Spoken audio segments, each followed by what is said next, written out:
Բարև ձեզ հարգելի հայրենակիցներ, ուղիղ եթերում Նոյան Տապանն է Երևանից, հիշեցնեմ, որ ուղիղ եթերի ընթացքում կարող եք զանգարել ամերիկյան 818-977-531 եւ հայաստանյան 060 3511 հեռախոսահամարներով հարցեր ուղղել մեր տաղավարում գտնվող հյուրին։ Այսօր Նոյան Տապանի տաղավարում հյուրընկալել եմ Աուդիտների պալատի նախագահ, Հայաստանը ես եմ նախաձեռնության ղեկավար Նաիրի Սարգսյանին։ Բարև ձեզ, պարոն Սարգսյան, շնորհակալ եմ Նոյան Տապանի հրավերն ընդունելու համար։ Ճիշտ ասած, ուզում էի հարցերս դասավորել ավելի շատ խոսել այս իշխանական կողմից արվող նպաստների, այս ավելացումների, թոշակների, մի խոսքով ավելի շատ սոցիալական խնդիրների մասին ձեզ հետ խոսել, որովհետև դուք ինքներդ մեջն եք եւ քննադատում եք եւ ցույց եք տալիս որտեղ են թերությունները, բայց երկու հարցի անդրադառնանք, եթե ժամանակը կների։ Առաջինը, որ Հայաստանաց-Առաքելական Սուրբ եկեղեցու շուրջ ծավալվող այս իրադարձությունները փաստորեն նոր փուլ մտան։ Երեք կառավարությունում Նիկոլ Փաշինյանը ընդունեց մի շարք հոգևորականների, ուզում եմ ձեր տեսակետը լսել, արդյոք ինչու սա եղավ եւ թե հաշվի առնենք, թե դրան ինչ դեպքեր նախորդեցին։ Հայկական ժամանակում հայտարարություն տարածվեց որոշ հոգևորականների ստորագրությամբ, որ պահանջում են կաթողիկոսին հեռացնել Արշակ Սրբազանին, դադարեցնել նրա լիազորությունները։ Դրանից կեսօրին արդեն ճեպազրույցի ժամանակ Նիկոլ Փաշինյանը հայտարարեց, որ պատրաստ է ընդունել եւ նրանց հետ զրուցել, եւ երեկոյան փաստորեն հանդիպումը եղավ եւ ասեմ, որ ինչն է ավելի շատ այստեղ հետաքրքիր, որ Նիկոլ Փաշինյանը շատերին է հրավիրում հանդիպման, շատերի հետ է ուզում երկխոսությունը, բայց այստեղ շատ արագ, այն էլ քանի ամիսների ընթացքում այս երկխոսությունը չի ստացվում, ինչպես եղավ, որ հոգևորականները որոշեցին գալ, հատկապես որ եթե նայում եք տեսանյութը, այնպես չէ, որ բոլորը այսպես խանդավառ եկել են, կային մարդիկ, որ գլխիկոր էին նստած, մի խոսքով հասկանանք ինչ է կատարվում, ինչու եղավ այս հանդիպումը եւ ընդհանրապես եկեղեցու շուրջ որքան կարող է հանրությունը հանդուրժել այս տարբեր տիպի բանսարկությունները։ Շատ զազրելի բան իրականում տեղի ունեցավ, բայց ինչպես այսպես Մայրաթորի կաթողիկոսի գլխավորությամբ եւ տարբեր սրբազանների գլխավորությամբ այս պարագայում Նիկոլ Փաշինյանը հանդիպող սրբազաններին էլ չեմ անձնավորի, երևույթը շատ զազրելի է եւ փաստացի Նիկոլ Փաշինյանը մտավ եկեղեցին կազմաքանդելու, տարալուծելու եւ երկատելու գործնական փուլ։ Բառից բուն իմաստով գործնական փուլ մտավ։ Անկախ բոլորի մարդկային որակներից, անկախ բոլորի խնդիրներից, ճիշտ եք, ես նրանց հայացքների մեջ նկատեցի ստիպողաբար միգուցե որոշակի կոմպրոմատների արկայության պարագայում նրանց ներկայությունը կառավարության ղեկավարի հետ հանդիպմանը։ Տեսեք, բազմիցս մամուլում բաց աղբյուրներում շատ ներկա գտնվող սրբազանների վերաբերյալ եղել են տարբեր տեսակի հայտարարություններ, տարբեր տեսակի ընդ որում որոշակի հիմնավորվածությամբ մեկնաբանություններ եւ երեկվա կառավարության նիստից հետո ճեպազրույցի ընթացքում դրանք տվականներն էլ բավականին սուր ու լավ հարցեր բարձրացրեցին, որոնց Նիկոլ Փաշինյանը պատասխանում էր իրեն յուրահատուկ ոճով, այսինքն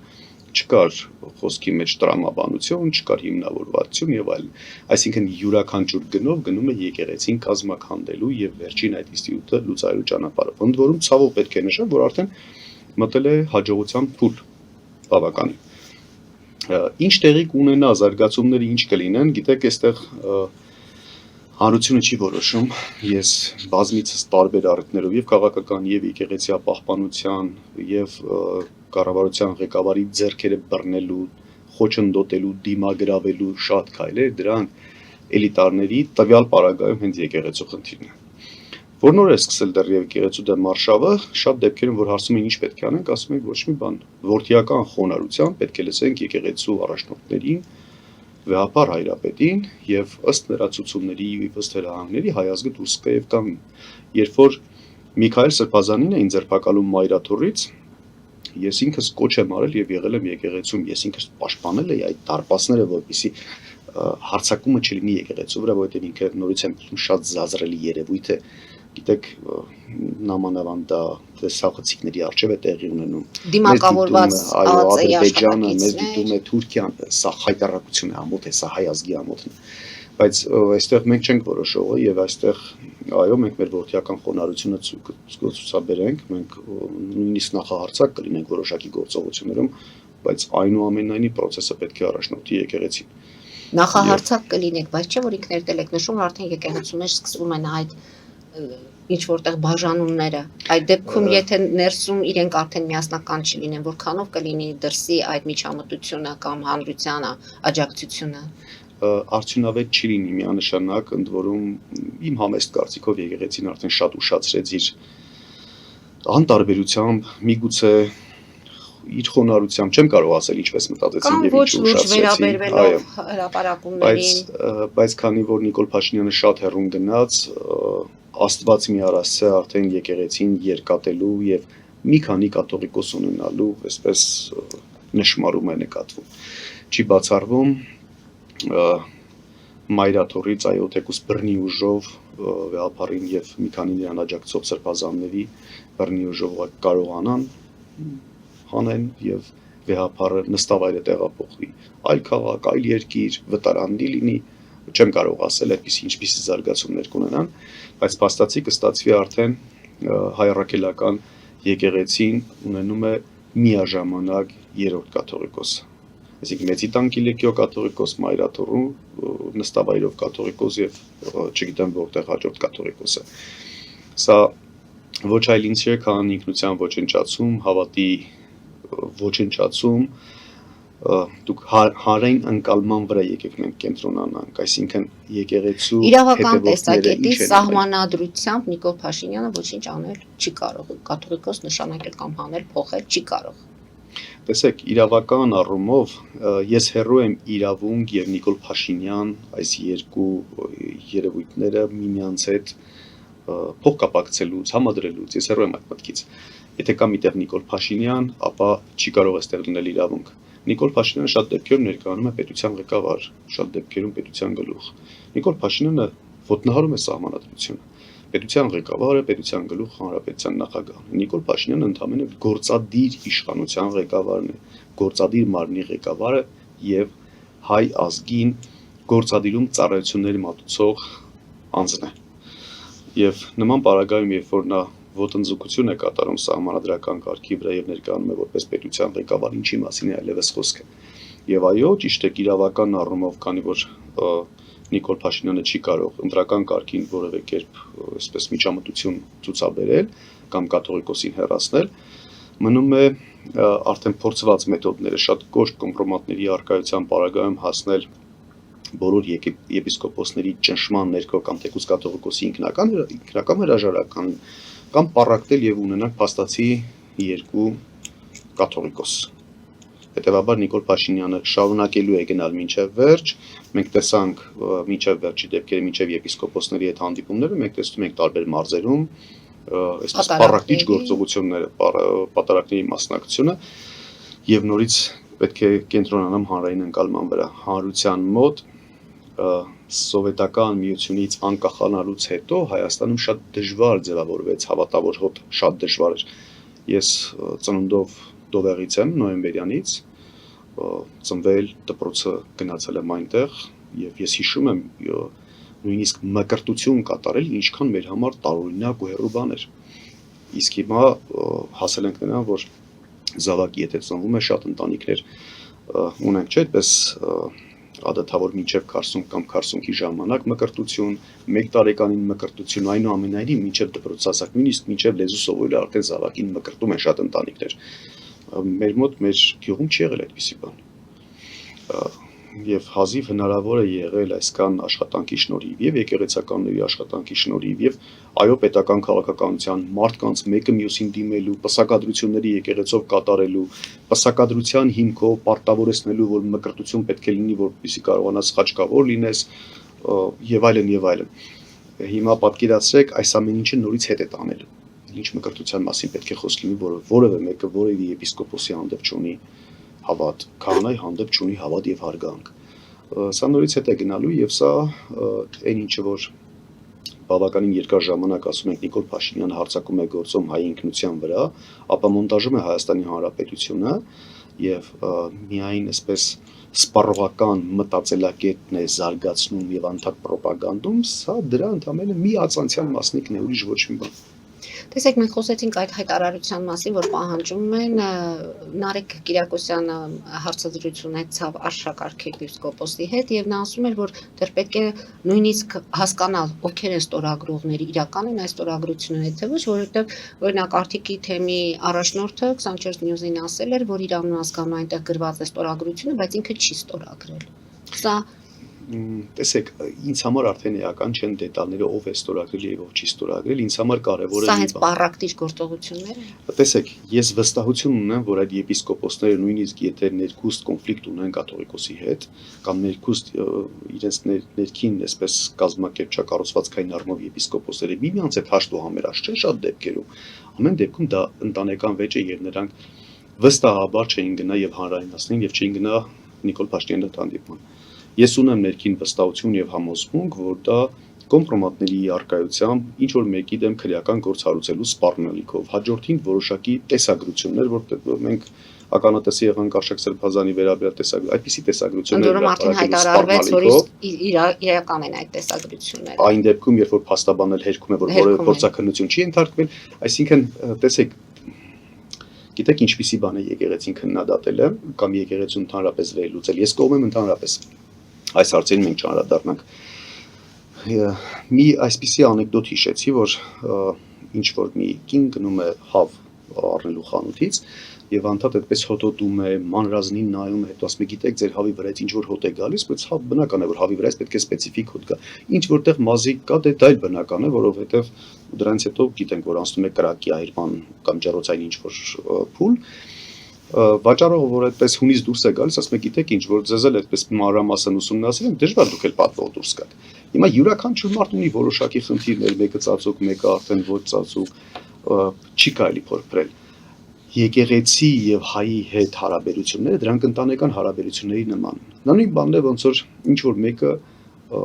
ինչ որ մի զավակ անընդհատ փորփրի իր ծնողների կյանքը, ինչ են արել, որտեղ են հանդիպել, ում հետ ինչ են զրուցել եւ այլն։ Եթե հայ տեսակը գենետիկ հռչակում է ծնողին որպես սրբություն,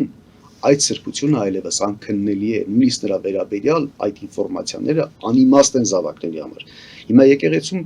մենք ինքներս ունենք չէ վստահություն, որ եկեղեցում էլ ամեն ինչ այդքան հարց չի, բարոյական չի, հաշտ ու համերաշխ չի եւ այլն, բայց դա մեզ չպետք է հետաքրքրի եւ մենք մտնենք նրանից ներս։ Ինչքան մենք փորփրեցինք, այնքան հոտը շատ ավելի զազրելի է լինելու, շատ ավելի գարշելի է լինելու եւ հավատն է կորելու մեր ինքնությանը վնաս է հասցնելու անմիջական։ Ընդ որում վարչապետը այդ հանդիպման մասին գրառում էր կատարել եւ իր Facebook-յան էջում էր ներողություն Telegram ալիքում էր, խոսեց արժեքահեն հանրության եւ պետության գաղափարի մասին։ Տեսեք, մեր պատկերացումները եւ վարչապետի պատկերացումները, ինչքան հասկանում եմ, ձեր եւ նրա պատկերացումները բացարձակապես իրար հետ բավականին հեռու են իրարից եւ չեն համընկնում։ Բացարձակ աղերս չունի արժեքահենությունը եւ Հայաստանի գործադիր մարմնի ղեկավարի միմյանց հետ աղերս չունեն, որովհետեւ նրա արժեքահենությունը դա նորից ասեցի սպառողականության կարող լինելն է, ստամոքսային մտածելակերպն է, երբ որ դուք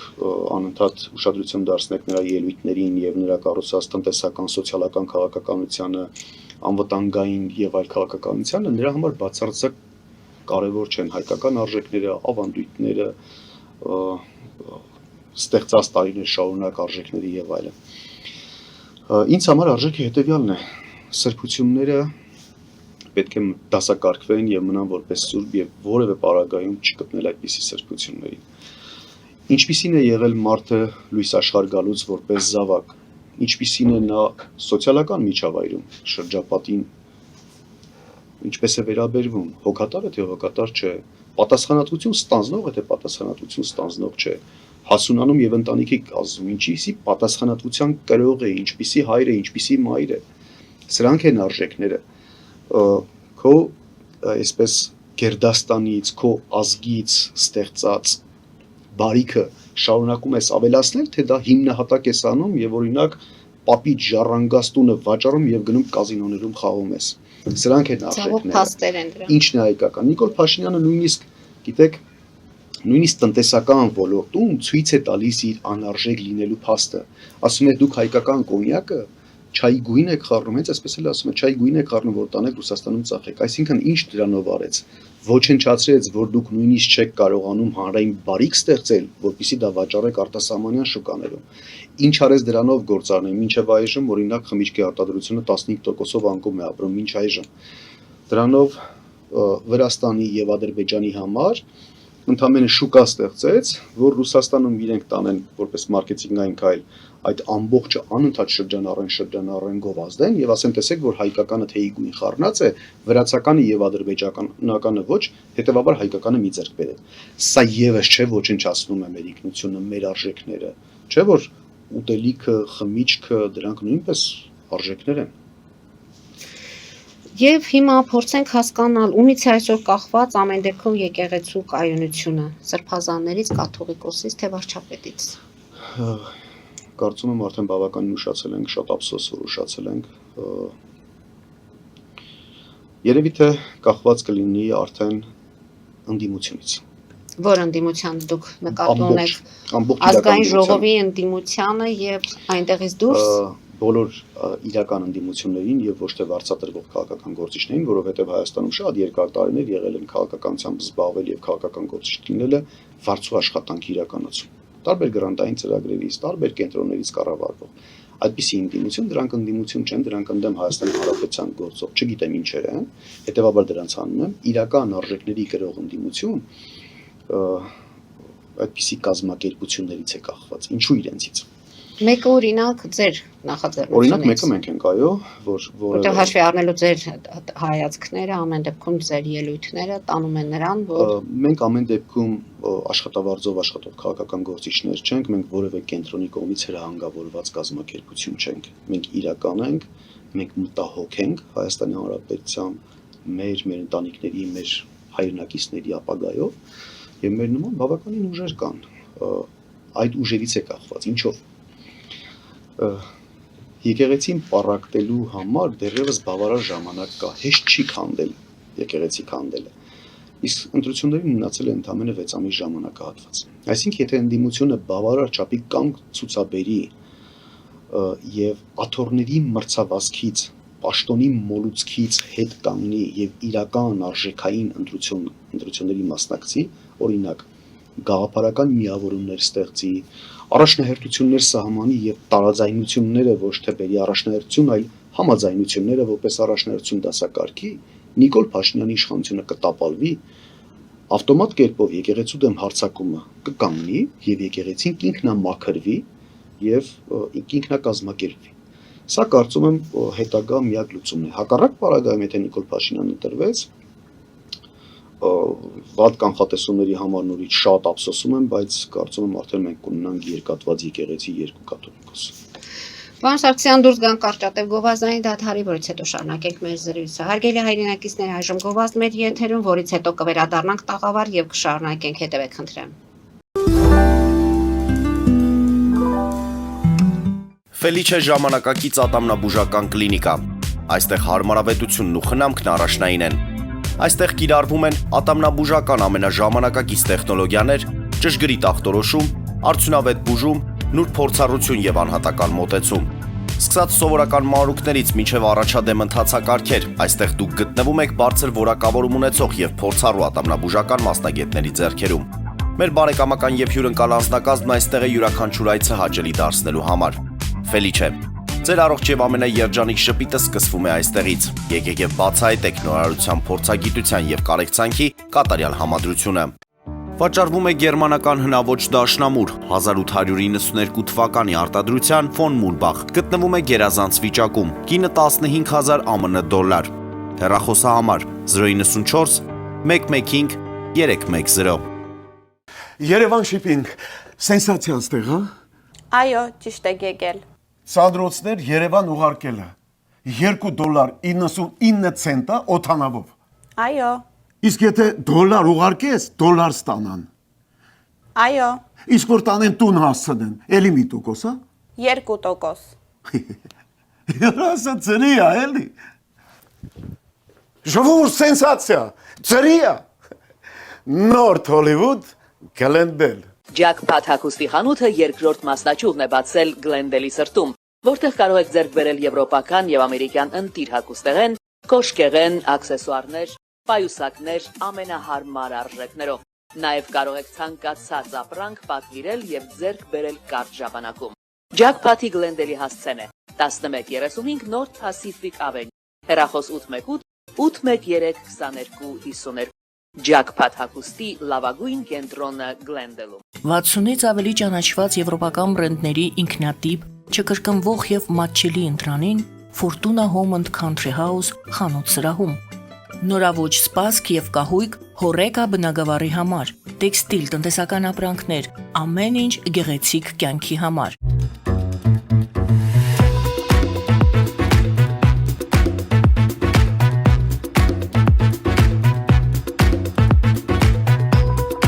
Արարատ ռեստորան, ընտանեկան եւ ընկերական ժամանցի լավագույն հասցե, սիրված արտիստներ, հյուրընկալ մթնոլորտ, հարուստ ճաշացան, անմահական խորտիկներ։ Արարատ ռեստորան, հասցեն անփոփոխ, սիրով սպասում ենք ձեզ։ Լավագույն պաղպաղակ, բնական, համեղ եւ մատչելի գներով պաղպաղակը կարող եք ձեռք բերել բոլոր հայկական խանութներում։ Պահանջեք հայկական պաղպաղակ, Թամարա պաղպաղակ։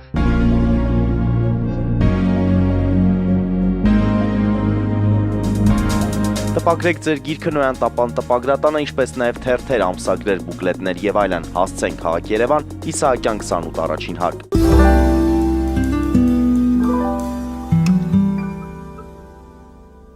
Արգելի հայրենակիցներ, նոյան տապանը կրկին եթերում է եւ հիշեցնեմ, որ իմ հյուրն է Հայաստանի ես եմ նախաձեռնության ղեկավար Նայիրի Սարգսյանը։ Պարոն Սարգսյան, եկեղեցու հետ կապված անցած հաղորդմաններ մենք անդրադարձանք, ցավոք ամեն հանդիպման ժամանակ մի իրադարձություն տեղի է ունենում եւ չեն կարողանում չանդրադառնալ։ Ամեն դեպքում պետք է փորձենք օգտակար լինել, հանրությանը ճիշտ ուղու վրա դնել մեր հաղորդումների միջոցով, դուք էլ բավականին որպես նախաձեռնություն շատ ակտիվ եք։ Հիմա ուզում եմ մի դեպքի անդրադառնալ, ճիշտ ասած չէի ուզել, բայց ինձ համար շատ կարևոր է մեր ներքին կայունությունը, մեր անչափահասների անվտանգությունը։ Զորական գյուղի բարձրդասարանցիների այդ ծեծկրտուքի տեսանյութը հայտնվեց համացանցում, շատ ահավոր 5 անչափահաս, ամեն դեպքում 5-ով մեկին, եւ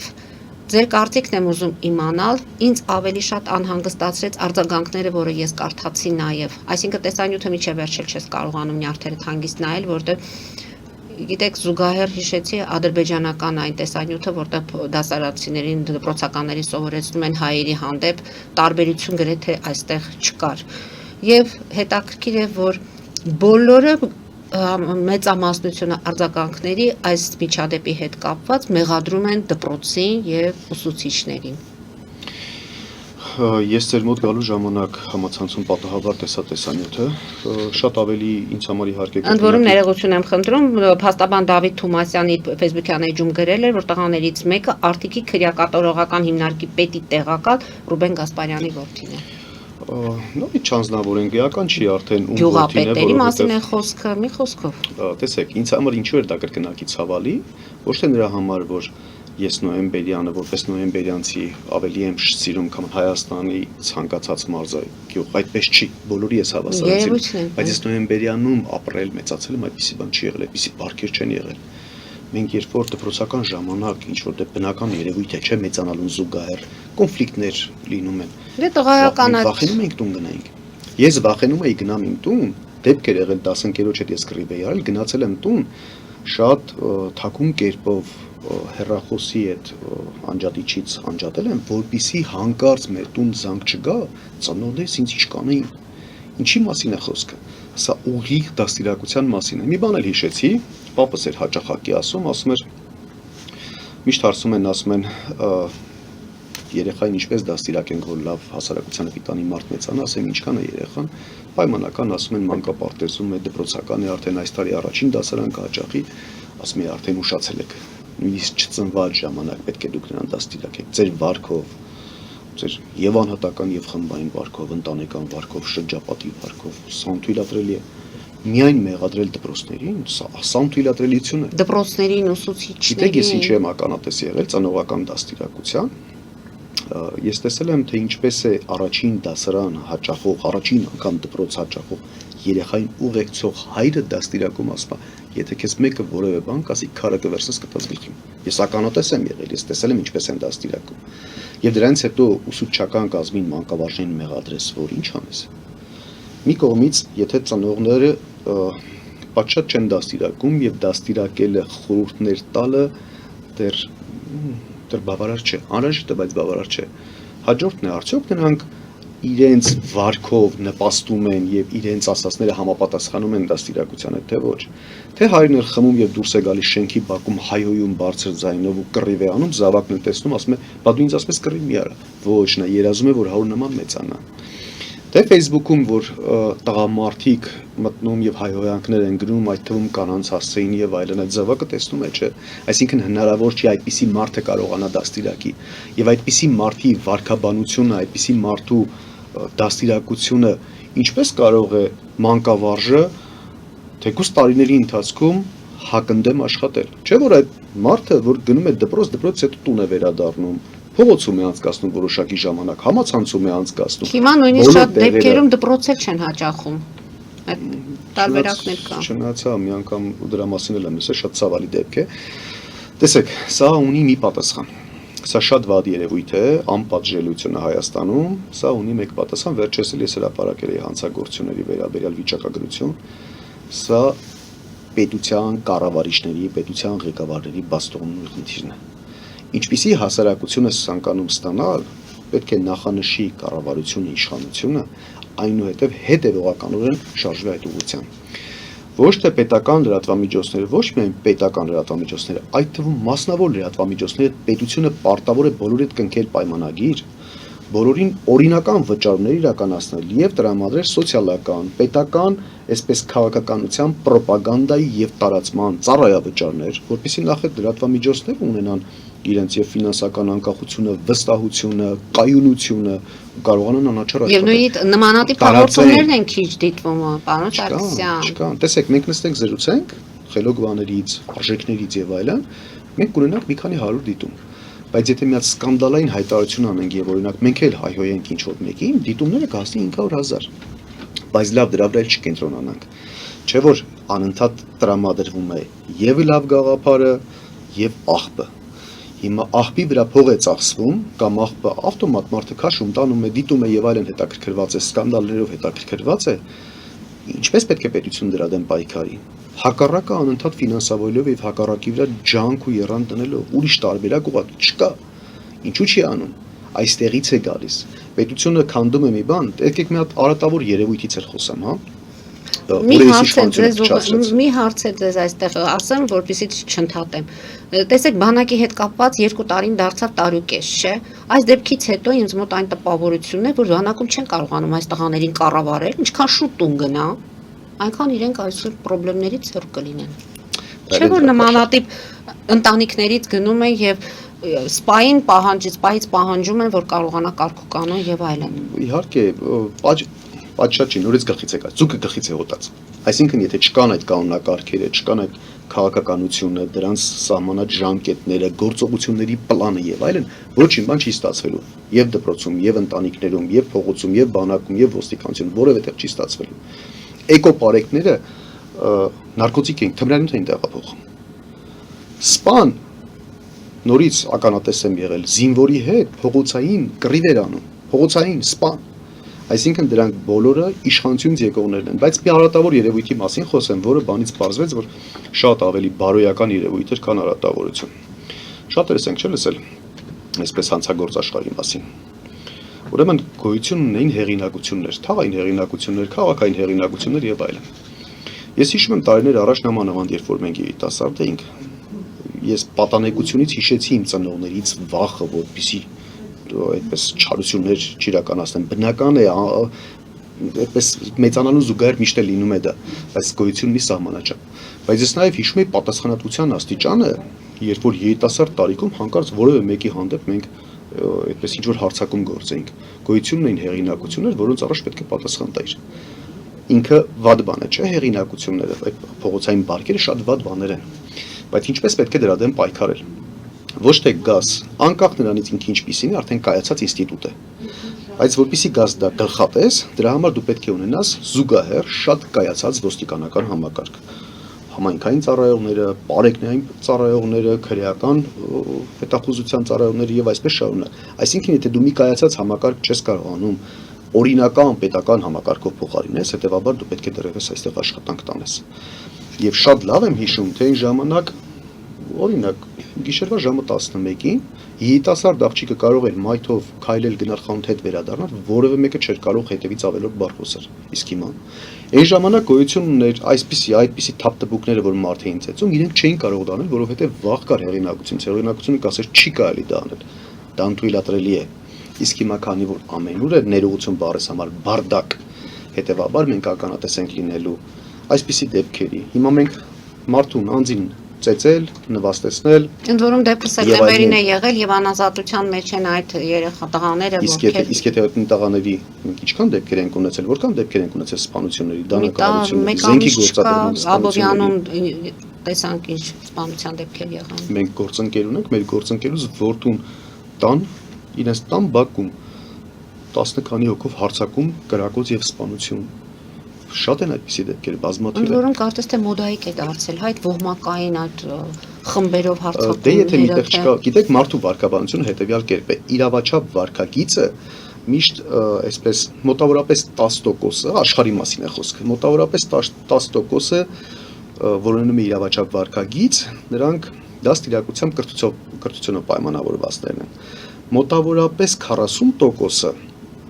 այդպես հոսանքին տրվողներն են, այսինքն հիմնական մարդիկ, որ ուղղությամբ կշարժվեն, այսինքն մոդա կլինի խմբակային հարձակում, ապա դա կանեն, անձնական հարձակում արդեն դա կան։ 50%-ը մարգինալներն են, այսինքն որպեսզի նրանք դրսևորեն իրավաչափ վարքագիծ, նրանք միայն պատժից վախն է հետ պահում, որպեսզի չիրագործեն դա։ Այսինքն Հայաստանում հիմա մենք ունենք պատժի անխուսափելիություն, Հայաստանում ունենք այսպես արժեքներից դուրս ողմակային հարձակումներ, ինչի ողմակային հարձակում չի եկեղեցու վրա հարձակումը, ուղղակի տարբեր մակարդակների հարձակումներ են։ Եվ Հայաստանում չունենք կրթություն, հետևաբար պետք է ունենանք այսպիսի բարդակը։ Ամեն դեպքում սա այն դեպքն է, այն երևույթն է, որ պետք է դրան կանխել, օրենքը պետք է աշխատի եւ հանրությանը երբեմն մեղադրում են անտարբերության մեջ, բայց ես ինքս էլ եմ խոսում մարդկանց հետ, բոլորը ասում են, մենք այդ քաշքշուկներից իրավապահ մարմինների կողմից այդ քաշքշուկներից խուսափելու համար շատ հարցերում անտարբեր ենք մնում։ Գիտեք, այնքան շատ են մարդկանց խնդիրներով ծանրաբեռնում։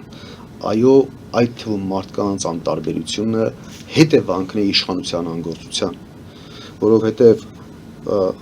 մարդը այլ մարդ է սպանում, բառից բունի իմաստով սպանում, դիտավորյալ սպանում է, 2 ամիս հետո գտնվում է ազատության կամ տնային կալանքի մեջ, ինչ որ մարդիկ խոշտանգումից հետո գտնվում են ազատության մեջ, բայց այն մարդը, որը ականատես է եղել, վկա է եղել, մի վկայի ցուցմունք է տվել, ինքը տարիներով այդպես գնում է աշխատանքից կամ աշխատանքի ժամին ղեկավարից թույլտվություն վերցնելով, աշխատավարձի պահումների հաշվին, գնում է միտեղ ցուցմունքներ տալու, միտեղ ինչ որ մեղավորություն իր վրա վերցնելու, միտեղ հանդիսանում է հաջորդների, այսինքն երկու կողմեն, չէ, վեճի մեջ գտնվում, ինչ որ մեկի կողմը պահելով երկրորդի հարձակումներին է, ճնշումներին է ենթարկում եւ այսպես շարունակ։ Սրանք բոլորը նպաստում են, որպեսզի մարդը դառնա անտարբեր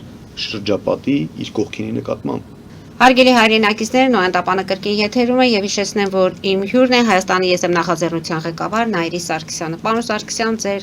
տեսակետը Բաքու գնացին քաղաքասարակության 5 ներկայացուցիչներ եկան ասուլիս, տվեցին ընդհանրապես ձեր տպավորությունները ինչպիսին է եւ արդյոք հիմա ժամանակներ այդ հանդիպումները։ Երեք Նիկոլ Փաշինյանն ասում է, հասկանում ենք, խոսույթում դեռ բան չի փոխվել, դեռ 37 տարվա կոնֆլիկտ է 5 փորձագետ է եւ 2 հանդիպման արդյունքում չի կարող փոխվել։ Տեսեք, քաղաքասարակություն նախ չեմ հետևել, ուղղակի համացանցից տեղեկացվել եմ, որ այո տեղի ունեցել այդպիսի հանդիպում։ Մի քանի այդպես ծանոթ դեմքեր նկատեցի ու անց առաջ։ Չգիտեմ, ոչ ասուլիսը, ոչ բովանդակություն ինչ են հանդիպել եւ այլն։ Ինձ ուրիշ հարցեր են հետաքրքրում։ Առանց պետական աջակցության, օժանդակության եւ ֆինանսավորման այդ քաղաքասարակությունը կարող է պետությունից իրենք ստացել էին այդ աջակցությունը եւ ֆինանսները եւ քաղաքասարակության մասին է այլ խոսքը։ Այսինքն մարդիկ են աշխատավարձի դիմաց, մեկը կարող է ունենալ պետական պաշտոնյայի կարգավիճակ, հաջորդը ուղղակի մտավորականի, հաջորդը գիտնական, եւ սրանք էլ ունեն քաղաքասարակության կարգավիճակ։ Անուն են դրել, աշխատավարձ ստացել են, գնացել են, որ ինչ անեն, ինչ բովանդակության շուրջ խոսեն, Մենք ունենք քաղաքականություն, մենք ունենք համաձայնեցված քաղաքականություն, թե ինչի մասին է խոսքը։ Այ որ գալիս մեր ամենաարատավոր երևույթներից մեկն է դա, որ կեղծ քաղաքասարակության ներկայացուցիչներ են ներկայանում։ Ուր են մեր կենդանասերները, ուր են մեր բնապահպանները։ Ամբողջ Տավուշի մարզը մինչև Գեղարքունիք այրվում է ահռելի վնասները հասցրել։ Ասեմ, որ բնապահպաններին, ում որ ես ճանաչում եմ հասարակական այդ ակտիվիստներին, համացանցումել են բավականին ակտիվ, խնդիրները միշտ են բարձրացրել, բայց մնում է ստվերում։ Տեսեք, շատ բնականաբար իմ խոսքը չի կարող ուղղվել բոլորին, որովհետև շատ մեջները իրապես իրենց, ես ինքս ճանաչում եմ իրենց գործին, աշխատանքին նվիրված պրոֆեսիոնալներին, բայց այ որ ստվերում չէին մնում ու միշտ դուրս էին գալիս, ես սրանց մասին եմ խոսում, տարբեր գրանտների հաշվին, հրահանգավորված, թիրախային, կոնկրետ աշխատում էին։ Հիմա այս մարդիկ, այս մի քաղաքասարակության ներկայացուցիչները, որտեղից են հրահանգավորվել մեկ, ինչի շուրջ են գնում հանդիպումներ անում 2 եւ ինչ են Հայաստանում տարածում 3։ Սրանք հարցեր են, որոնք ինձ հետաքրքրում են։ Բաքու գնալ հանդիպելը անհրաժեշտ է, այդ թվում հրավիրել հանդիպելն է անհրաժեշտ։ Ինչի շուրջ։ Պետք է ունենանք օրակարգ, պետք է կարողանանք մենք էլ եւ ասելիք ունենանք, եւ լսելու բան ունենանք, եւ այդպիսի նոր կարողանանք այդպիսի հանդիպումներ իրականացնել։ Նկատի ունեք, որ ավելի շատ ստատուս ունեցող կազմակերպությունները պետք է այս ամենի հետ այս Ոչ, պետական քաղաքականությունից է կախված, մինչև պետական քաղաքականությունը վերջնական չլինի, դրանից ածանցյալ նոր մնացած։ Նկատի ունեք, պետությունը իր վրայից գցում է պատասխանատվություն։ Առաջին հերթին ցանկանում ենք խաղաղություն, թե չէ։ Եթե երկու երկրները ցանկանում են խաղաղություն, Բաքվի մասով ես վստահ եմ, որ չի ցանկանում խաղաղություն։ Հայաստանի մասով վստահ եմ, որ չի ցանկանում խաղաղություն, ցանկանում է կապիտուլյացիա։ Սա էլ եկեք ֆիքսենք։ Այսինքն երկու երկրներ ունեն հարաբերություններ ճշտամական զգացումներ եւ ճունեն խաղաղության օրակարգ եւ ճունեն միմյանց հետ ձեռք սեղմելու ցանկություն եւ կամք։ Այստեղից է գալիս ամեն ինչ։ Եթե այս երկուսը լինի, դրանից հետո արդեն գալիս է հասարակության մեջ միմյանց ներողություն արտահայտած բարիշացնելու process-ը, չէ՞։ Այս ժամանակ արդեն թիրախային խմբեր են հաստատված լինելու, գիտնականների խմբեր, քաղաքասարակության խմբեր, պետական ծառայության խմբեր, արդեն դեռ սահմանամերձ շփման հատվածներում գյուղացիների բարեկամական խմբեր, շփումների ձևավորման, միմյանց հետ հարաբերությունների հաստատման խնդիր, դա արդեն տեղի կարող է ունենալ։ Բայց քանի դեռ չկա վերջնական, այսինքն առաջնային կամքը հռչակած նպատակ եւ քաղաքականությունը, նորից եմ գտնում խաղաղության, որովհետեւ քիչ առաջ մեր զրույցի ընթացքում դուք հիշեցրեցիք բեմադրությունը Ադրբեջանի դպրոցներում նվաստացնում էին հայ երեխային եւ ինչպիսի հրճվանք էին ապրում։ Ադրբեջանի նախագահը ամենօրյա քարոզներ է իրականացնում, հողի վրա աշխատանքներ իրականացնում, մանկավարժական ինստիտուտում այդպես արևմտյան Ադրբեջան ֆակուլտետներ է հիմնադրում, արևմտյան Ադրբեջան կեղծ հասարակական կազմակերպություններ է հիմնադրում, ամբողջ աշխարհում պրոպագանդում է, ֆինանսավորում է ու ծախսում է, որ տարածվի։ Եվ անդադ փորձում են կեղծ պատմական փաստեր բերել, որ այդպես Հայաստան գոյություն չի ունեցել եւ Արմենիան նույնիսկ Հռոմում գրված կա, չէ՞, Արմենիան նույնիսկ նրանք ասում են, այո, եղել են արմեններ տարածքում, բայց դա մենք ենք եղել։ Այսինքն մեր իրական պատմությունը նրանք փաստացի փորձում են իրենց այդպես Ադրբեջանի համար սրբագրեն, վերախմբագրեն եւ իրենց ինքնության մի մասը դարձան, Հայաստանի Հանրապետությունը այսպես անդադ նվիրում է եւ դրան խոչընդոտող վերջին կառույցը եկեղեցին հարձակում է գործում, որպես շատ ավելի հասուն անցում կատարվի։ Նման պարագայում ինչ քաղաքասարակության հանդիպման մասին է խոսքը։ Չեմ դատապարտում, նորից եմ ասում հանդիպումը, բայց ովքեր են հանդիպել, ինչի շուրջ են հանդիպել։ Դե օրակարգի մասին խոսեցին, գերիների մասին այնտեղ մի խոսքով Էական չի ինչ խոսեցին, գիտեք, որովհետև նրանց հրահանգավորողներն ասում են, թե ինչ պիտի խոսեն, ու ասում են, թե ինչ պիտի Դե Հաջիևի ուղերձն են բերել, որ պատերազմը ավարտված է, տարածքային կրտումներ Ադրբեջանը չունի։ Այդ բոլոր ուղերձները իրենք փոխանցում են հայությանը, այնպես որ պետք է սկսել մտածել խաղաղ ապրելու եւ անամոթության հերթական դրսևորումն է ուղղակի ու անգործության։ Կամ ուրեմն ձեր բախտը բերել է, եթե չեք լսել, թե օրինակ այնտեղ մեկնածներից մեկը ինչպես է խոսել, որ նրանք ովքեր քաղաքական դաշտում այս խաղաղության գործընթացին դեմ են եւ չեն հասկանում ինչ է կատարվում, կամ գործակալներ են, կամ քաղաքական ապուշներ։ Դա եմ այլ որ չեմ լսել, որովհետև գիտեք Շատ կարևոր է թե ովի ինչ է խոսում։ Պարոն Սարգսյան, իրոք ձեզ հետաքրքիր չէ թե ինչ ուղերձներ են այնտեղից բերել կամ տպավորությունները։ Բացարձակ հետաքրքիր։ Սա էլ է, չէ՞, ինչու։ Սա էլ արդեն խոսում է, որ մենք մեր մեջ չենք գտնում, թե ինչպես գնանք այդ։ Եթե դա ինձ հետաքրքրի, ես գնամ Նիկոլ Փաշինյանի օրակարգի մեջ կընկղմվեմ եւ իրականությունից կտրեմ։ Համարում եք սա ֆեյք Նիկոլ է։ Փաշինյանը Հայաստանի Հանրապետությունը ապա մոնտաժում է։ Եթե դեռևս մարդկանց մոտ կա կասկածներ, որ այդպես է թե ոչ, իմ համար դա համոզմունք է։ Թվերով հիմնավորված, տնտեսական ցուցանիշներով հիմնավորված, մշակութային, արժեքային, գիտական, ամեն ինչով հիմնավորված է, որ Նիկոլ Փաշինյանը Հայաստանի Հանրապետությունը ապա մոնտաժում է։ Հիմա ես գլխավոր ապամոնտաժման, պատկերացրեք շենքը ապամոնտաժվում է, ես մտածեմ թե այդ շենքի մի պատուհանը ինչպես են ապամոնտաժելու։ Ինչի մասին է խոսքը։ Շենքը ապամոնտաժվում է, վերջ, երկիրը քանդում է մեր ինքնության վրա հարձակում է գործել։ Ինչ չի հետաքրում այլևս նրա ոչ բանագնացը, ոչ բանագնացի խոսույթը։ Գիտեք, ձեր ասածը հասկանում են թե չեն հասկանում, այդպիսի ձևակերպումները, դա նույն բանն է, որ ինչ որ մի ցնդած կամ առանց որևէ մեկին վիրավորելու եմ ցանկանում ձևակերպեմ, էլի հոգեկան հիվանդ, բժշկական եզրակացության թղթով եւ ինչ որ սենյակում հատուկ պահպանության տակ գտնվող անձը մեզ ասի գիշ ու մենք դրան լուրջ վերաբերվենք։ Ինչպես եք դուք պատկերացնում։ Հետևաբար դրանք ինձ համար անարժեք գոյություն չունեցող մարդիկ են։ Ոչ լսում են ոչինչ բան։ Նիկոլ Փաշինյանին ես երևի շատ հազվադեպ օրվա մեջ կարող է 2 րոպե լսեմ ընդամենը, ոչ ավել, որովհետև ինքը այլևս ինձ պետք չի։ Ես նրա գործողությունը գնահատում եմ փաստաթղթերով, ցուցանիշներով, հիմնավորումներով, այնուհետև ես տալիս եմ իմ գնահատականը։ Դե հիմա գործողություններից խոսենք։ Հիմա արդեն նկատի ունեմ բանկային համակարգի հետ կապված իրավիճակ, ինչպես է գնահատում այդ քարտերով առևտուրը ինչպես պետք է իրականացնեն թոշակառուների թոշակի մասին դեռ չենք խոսում։ Մի խոսքով ապահովագրություն, բժշկական ապահովագրություն, մենք ինքներս քաղաքացիներս ենք ետ վճար ստանալու։ Այս տնտեսական այս փոփոխությունները ինչին են բերելու արդյոք դրանք ցուցանիշներ չեն, որ լավ ենք ապրելու։ Ես հիշում եմ, որ 2019 թվականի սկիզբն էր երևի առողջական ապահովության համակարգներ դնում էին ու հիշում եմ, որ քննադատում էին ժամանակ փորձագիտական դիրույթում քննադատություն էին ճեցնում եւ ինձ հարցում էին, ասում էին, արդյոք լավ բան չի առողջապահության ապահովությունը, ասում շատ լավ բան է, իհարկե լավ բան է, բայց այն փաստաթուղթը որ դրել են սեղանի, այսօր չարիք է ուղղակի։ Ներկայիս արդեն 15-ի մասին է խոսքը։ Ներկայինս նոր են փաստաթուղթ հրապարակել, նոր է քննարկումները, մի քիչ կսպասենք, հետո կանրադառնանք։ Զուգահեռ բերում են հետվճարի ինստիտուտ, զուգահեռ, չգիտեմ, տարբեր այսպես ամբողջ բնակության հետվճարի ինստիտուտներ եւ այլն։ Տեսեք ինչն է խնդիրը։ Հետվճարի ինստիտուտի ներդրման մասին իմ իրավաբանական գիտական աշխատանքով, ոչ թե տնտեսագիտական 5-6 տարի, 7 տարի, ավելի շատ տարիներ առաջ ձևակերպում եմ տվել ստվերի կրճատման դեմ ուղղված քայլերից մեկը հետվճարի ինստիտուտի ներդրումն էր որպես հասարակական վերահսկողության գործիք։ Սա գիտական մակարդակում շուտվանից են հիմնավորել, այսինքն կարող էին իմ գիրքը վերցնել, օրինակ տանել կիրառել։ Բայց ես ինչի կողմ չեմ հապշտապ դրան բոլորը միասին կիրառելուն, որովհետև շատ դեպքերում, գիտեք, ստվերը վատ բան է, բայց ստվերի դեմ անառողջ պայքարը շատ ավելի վնասակար հետևանքների հանգեցնելու։ Արդյոք մենք պատրաստ ենք թե պատրաստ չենք։ Օրինակ որտեղ է այդ անորոշ Արդյոք մեր բնակչությունը պատրաստ է թե չէ։ Որտեղ է։ Տեսեք, կառավարության ծրագրում, միջնաժամկետ ծախսերի ծրագրերում, քաղաքացիական պայմանագրի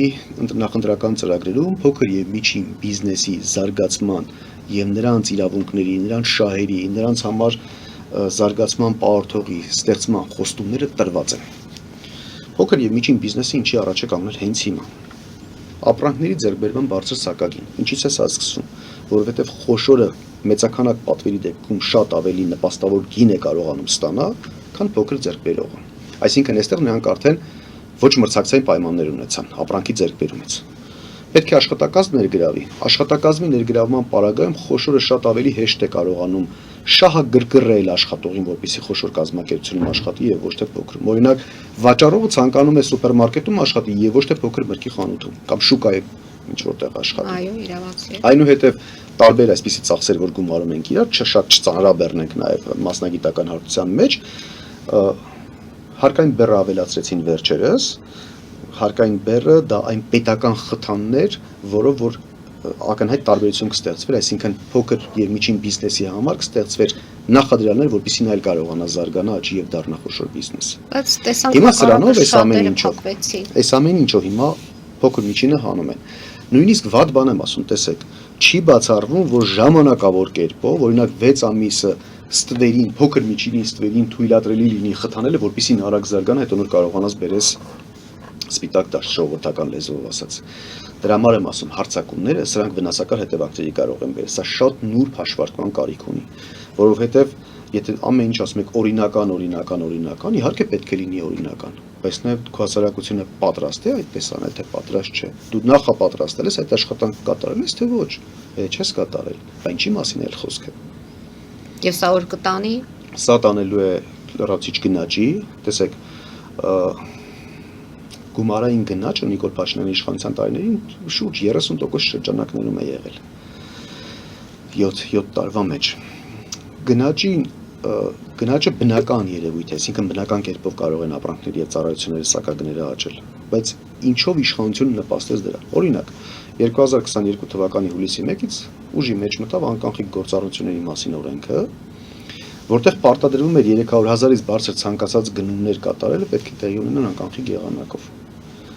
Լավ բան է թափանցիկությունը, լավ բան է, բայց զուգահեռ տեղի ունեցավ։ Բանկերը, վճարաշվարկային կազմակերպությունները իրենց տերմինալներով մուտքագրման համար 1.5-ից մինչև 3% տեղում սակագին սահմանեցին։ Այսինքն 3% միանգամից ապրանքների գները աճեցին։ Միանգամից։ Ու դրանից հետո Նիկոլ Փաշինյանն ասում է մենք բյուջեն կրկնապատկել ենք։ Ինչի հաշվին է կրկնապատկել։ Մարդկանց աղքատացնելու հաշվին։ Այսինքն նոր փոփոխությունները բերելու են լրացիչ գնաճի, աղքատության մակարդակի բարձրացման, իսկ ապահովագրական համակարգը մինչև վերջնական իրենց այսպես փաստաթուղթ չլինի, դրա ես այսպես ասեմ գաղափարին կողմ եմ։ Բայց դեռ դրույթները պետք է քննարկվեն։ Կարևորը ինչպես է ներդրում։ Իսկ լինում է, որ նմանատիպ որոշումներ կայացնելուց ամեն դեպքում մասնագետների հետ, ոչ թե իրենց մասնագետների, այլ հասարակական գործունեություն ծավալող մասնագետների հետ լինեն խորհրդակցություններ։ Ձեզ երբևիցե հրավիրել են։ Անկախ նրանից, թե դուք այդ իշխանություններին ընդունում եք, թե չեք ընդունում։ Եթե ձեր խոսքը կանցնի եւ այլն, կամ նման տարբերակներ, հանդիպումներ։ Աուդիտորների պալատը, որ ես երկար տարիներ ղեկավարել եմ, 2017 թվականից, եթե չեմ սխալվում, Ֆինանսների նախարարության պետական եկամուտների կոմիտեի եկամուտների եւ վարչարության կատարելագործման խորհրդերի անդամ եմ։ Այսինքն ներկայացուցիչ մի դեպքում ես եմ եղել, մի դեպքում խորհրդի անդամներից որևէ մեկն է եղել եւ այլն, մենք մշտապես եղել ենք այդ քննարկումներում։ Դեպք օրինակ վերջերս կատարեցին փոփոխություն, որը գրավոր կերպով 7 տարի առաջ եմ ներկայացրել խորհրդի նիստի ժամանակ։ Այն ժամանակ ունեինք աշխատանքի որոշակի այսպես համերաշխություն։ Մեզ չէր հետաքրում բարձրաձայնելը, աշխատում էինք կատարող անձի հետ, օրինակ ֆինանսների փոխնախարար, պետական եկամուտների կոմիտեի նախագահ կամ տեղակալ եւ այլն, ասում ենք կա խնդիր, լուծեք այս խնդիրը։ Ոգևորում ենք շնորհակալություն աջակցության համար եւ այլն, չեն լուծում։ Հիմա հետ են վերադարձնում հարցը։ Այո, եղել ենք, այո, հիմա էլ պաշտոնապես աուդիտորների պալատը այդ երկու համակարգերում գոյություն ունի։ Ես իհարկե Հայաստանի ԵՍՄ-ից նրանց հետ չեմ շփվում, որտեղ նրանց հետ մեծ հաշվով ես շփվելու բան չունեմ։ Ես արդեն հասարակության հետ շփվելու բան եմ, որովհետև տեսա, որ սպառված են իշխանության բոլոր օղակների հետ շփումների բոլոր միջոցները։ Հետևաբար իմ շփումը արդեն հասարակության հետ է։ Չէ՞ որ մեր ներկայացուցիչ գնում է եւ ինչպես են տեղի ունենում։ Ուղղակի որպեսի Facebook-ում հայտարարեն, որ տեղի ունեցավ նիստ, բովանդակություն չկա։ Մշակած արդեն բերում են, առողջ քննադատություններն էլ չեն ընդունում։ Մենք Հայաստանի ԵՍՄ 20 առաջարկ է ներկայացրել կառավարությանը, առարկայական խնդրի լուծման ուղիներ ակնկալվող արդյունքի հիմնավորում։ Բոլորի պատասխանները ունենք, բոլորը ասել եմ, շուտով հանրայնացնելու ենք հատ-առ-հատ։ Շնորհակալություն առաջարկի համար կդիտարկենք։ Շնորհակալություն չենք կարող դիտարկել։ Շնորհակալությունը նպատակահարմար չենք գտնում, բայց դա մենք հանրության դատին պետք է ներկայացնենք, չէ՞։ Պարոն Սարգսյան, մեր ժամանակը մոտեցավ ավարտին։ Շնորհակալություն եմ հայտնում այսօրվա հաղորդման համար։ Թեմաները բավականին շատ են, հարցերը շատ են, մենք չենք հասցնում բոլորին անդրադառնալ, բայց կարծում եմ հաճախակի նմանատիպ մեր հաղորդումները հնարավորություն կտա, եւ ինչպես դուք ասացիք, արդեն ժամանակը կգա կետարկե թեմաների հետ կապված մենք առանձին կունենանք մեր հաղորդումները։ Եվս մեկ անգամ շնորհակալություն եմ հայտնում ձեզ այսօրվա հաղորդման մասնակցելու համար։ Հարգելի հայրենակիցներ, այսօր այսքանով ավարտում ենք, հետևեք զարգացումներին, մնացեք խաղաղությամբ։